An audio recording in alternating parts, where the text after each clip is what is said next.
8 തവണയിൽ കൂടുതൽ ഒരു കടലാസ് മടക്കാൻ കഴിയില്ല എന്നത് ഒരു കെട്ടുകഥയാണ്. ഇത് പരീക്ഷിക്കാൻ കാർലി ഒരു കടലാസെടുത്ത് മടക്കാൻ തുടങ്ങി. 7ാമത്തെ മടക്കിൽ പേപ്പർ ഒരു സ്മാർട്ട്ഫോണിന്റെ വലുപ്പത്തിലായി. അത്ര കട്ടിയായതുകൊണ്ട് അതിനപ്പുറം മടക്കാൻ കഴിഞ്ഞില്ല. എന്നാൽ വലിയൊരു കടലാസ് ഉപയോഗിച്ചാലോ?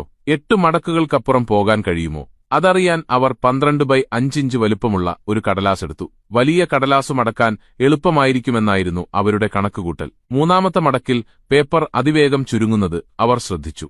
7ാമത്തെ മടക്കിൽ അത് മടക്കാൻ എനോർമസ് അളവിൽ ശക്തി പ്രയോഗിക്കേണ്ടി വന്നു. 8ാമത്തെ മടക്കിന് അവർക്ക് ടൂൾസ് ഉപയോഗിച്ച് അതിനെ അടിച്ചു താഴ്ത്തേണ്ടി വന്നു. ഈ ഘട്ടത്തിൽ കെട്ടുകഥ സത്യമാണെന്ന് തോന്നി.